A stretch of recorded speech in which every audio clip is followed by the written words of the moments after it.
Yo, what's going on, you guys, and welcome back to my channel, Action Creature.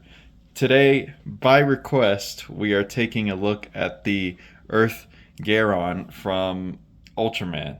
I actually haven't seen anything with this character in it, but the character looks so cool, and I'm working my way through Ultraman. You know, I've watched all of Ultra Q, now I'm getting through Ultraman, and I figured once I get to whatever this guy is from, I'm probably gonna wish I picked up this figure if it sells out. So I was like, you know what? How about I just go ahead and get the figure? So that's what I did.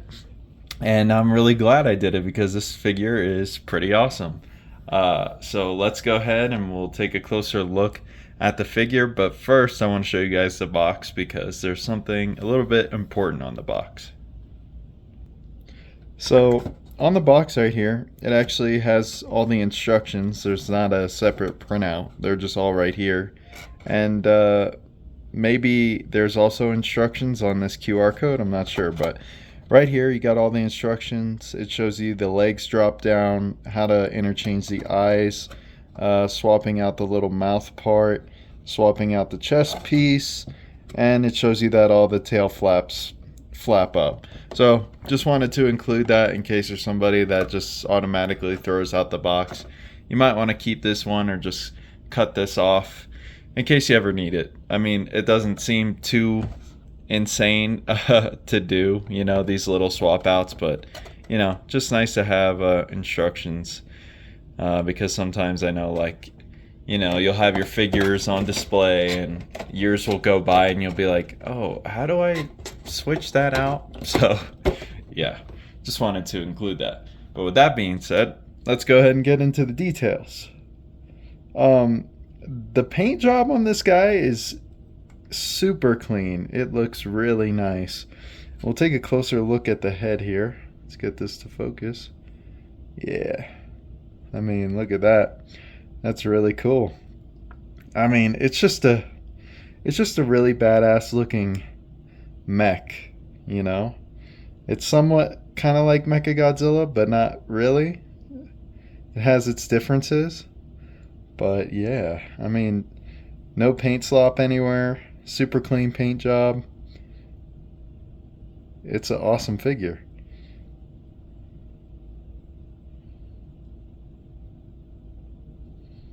We'll take a look at the back now.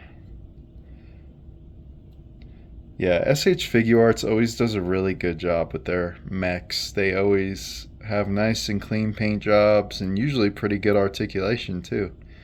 Um, but before articulation, let's go ahead and check out the accessories.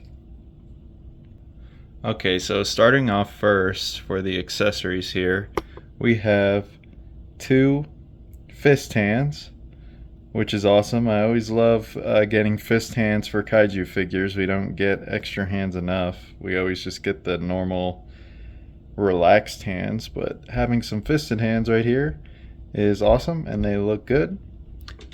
And then up next we got some sprawled out like style pose hands and maybe some push-up hands or pushing hands. But yeah, these look really good too. Check out the detail in there. Really nice. I'm so glad we have these as well. And then we also have these almost kind of scratching hands, some attack hands. And these I'm really happy to get because these are the kind of hands I wish we would get with Godzilla figures, but we never do. We always just get relaxed hands. So yeah, these hands I really love. I'm glad we have these. These are awesome. And then we also get this piece right here. And like I said, I'm not really familiar with the character yet, but this goes into his chest. Right here, you can see there's a little tab, so you'll just pull that out and then you pop this in there. So yeah, I'm guessing maybe this is like a laser cannon or something for him. I'm not sure. And then we also get a bunch of interchangeable eyes. And those look really cool. And then we also get this piece right here. This is This goes into his mouth. I believe it either swaps out with that piece right here, or it plugs into it, and it's just like an extension of his I'm assuming he has a blast he shoots out of his mouth. But yeah, cool that we get that. You know, once I get to that part of the show in Ultraman, then I'll know what that's for. But I'm happy with just this right here. You know, he's really cool. But yeah, so let's go ahead and get into the articulation. Alright, so let's start off with the head here. This figure actually has pretty impressive articulation for the way it looks. So for the head, he will look straight up, and that is great. And then looking down, well, without the body, looking down, he goes pretty far too. The head going left and right, about that much, and then this side, about that much as well. And then he also will pivot side to side really nicely. Obviously the mouth opens up really wide, super wide, if you move the head up right there. But with the neck, you get even more pivot. So, sorry, bump the camera there. To the left that much, and to the right that much. So really good, really good range of motion for the neck there. It's awesome. For the shoulders, these right here are actually on their own ball hinge. Let's see if you guys can see that. Let me move this light. Yeah, you can kind of see it right there. There we go. So yeah, as you can see, it's just kind of moving around on that ball hinge right there. So you can push the shoulder pads in or pull them out, and they'll also rotate out a little bit to help the shoulder movement. And I'll show you how that works now. So for the shoulders, you'll want to just pull this out first, and then you can lift them up about I guess right there. Not a crazy amount of range, but it's definitely good. He can almost T-pose going down to the side that much, and then you see if there's a gap like this, you just push it back. So that's really cool. Moving the shoulders around, he'll go forward. It's a pretty tight shoulder, but not too tight. Just be careful with it, don't want to break it. And going back really far too. So they did a good job with the shoulders there. For the elbows, they will bend in a little bit more than 90, and they'll go really far back too, and they feel really sturdy. Oh, and there's also a bicep swivel, forgot to mention that. So yeah, it goes out to the side that much, goes in all the way too, so you can get his arms in front of him. This is a really cool looking figure, you know. It just poses so well. And then for the wrist, it is a ball hinge, as you can see. So we'll go forward that much, up that much, and then we'll rotate. And then if you spin the ball around, you can obviously get an up and down range as well. So yeah, wrists are good. Don't really need much more than that. For the waist, let's kind of move his arms out to the side here.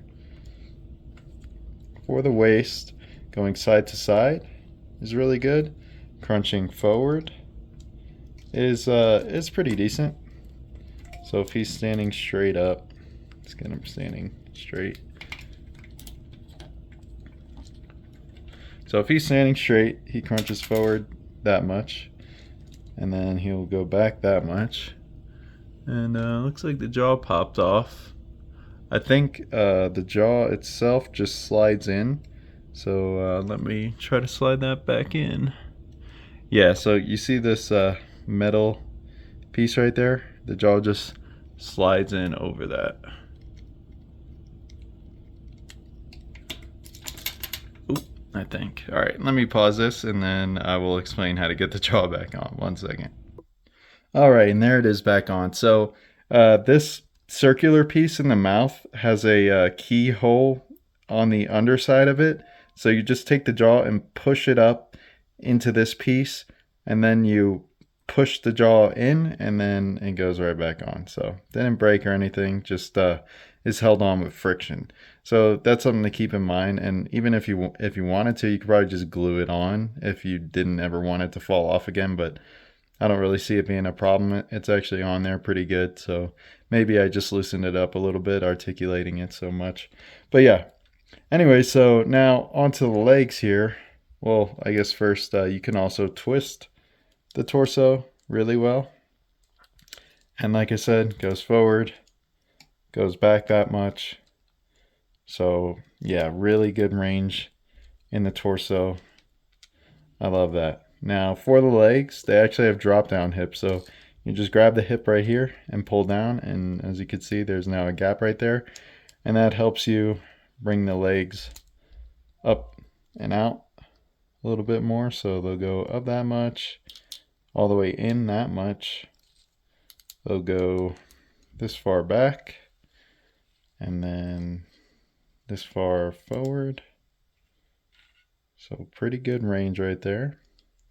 For the knees, you can get a 90-degree bend and they straighten out. This knee pad right here, I think, is also on a ball joint because it kind of moves around a little bit. So that's pretty cool. I don't think really necessary, but it's there. It probably helps a little bit with the knee movement. So yeah. Now for the feet, I really like how they did the feet. So as you can see, it's in a neutral pose right here, and it looks like they really wouldn't move at all. Like, especially for ankle pivot, like it seems like, oh man, that's all you get for ankle pivot. But you can actually pull it down a bit, right? So they kind of have drop down ankles, and then you can get like really good ankle pivot right there. And really good out to the side too. And this piston moves with it. So moving the foot down, it will go down that much, and then up. If you have the ankle pulled down and then you start moving the foot up, the piston will actually come out, but it's not a big deal. It'll just go right back in. And the piston right here will actually rotate too. So it'll go left and right. And that helps you easily just get the pin back in. So let me get that back in there, and there you go. Yeah, no big deal. You know what I haven't tried is moving the toes. I'm curious if the toes move. Let's see. It looks like they want to, but I'm not sure if that's just a separate piece. Yeah, it doesn't look like there's any actual articulation in there. Okay, so yeah, the toes do not move, but yeah, the feet themselves have really good range, so that's awesome. And then this piece right here moves a little bit. I'm just looking to make sure that these feet, the toes don't move, but yeah, I'm pretty sure they don't move. So yeah, no movement at the toes. That would have been cool if they could have added that, but not completely necessary. All right, let me get this foot back into the neutral position before we do the tail articulation. There we go. All right, so for the tail, it will go down a lot, a good bit, and then we'll go up. Okay, it pretty much just straightens out. And then to the left and right, it's got decent range. It's kind of a small tail, so for a small tail, it moves pretty well. There's also one cool thing with this.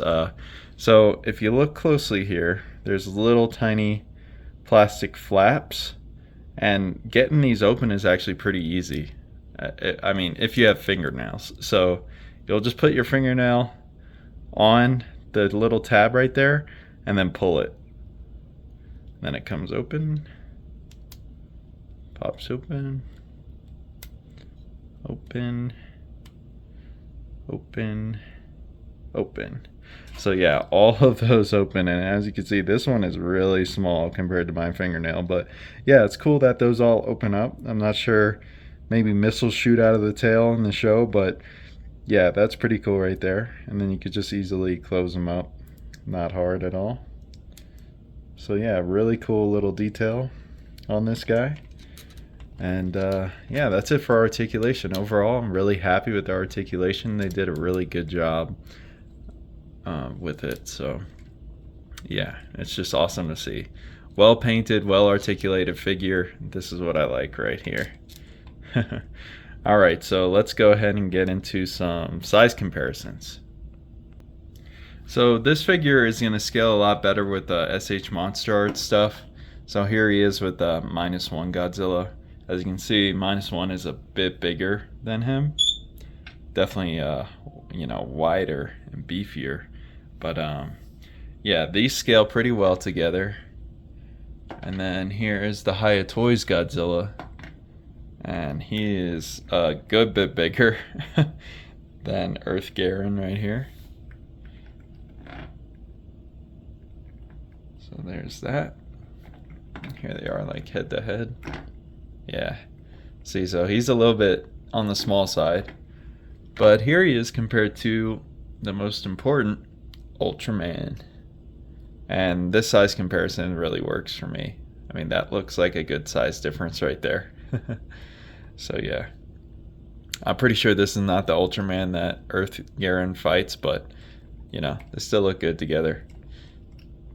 But yeah, well, then we'll compare them to one last thing here, the Super 7 Meltdown Godzilla. And yeah, he's just way too big, and Super 7 I don't like. So anyways, just had to throw that in there.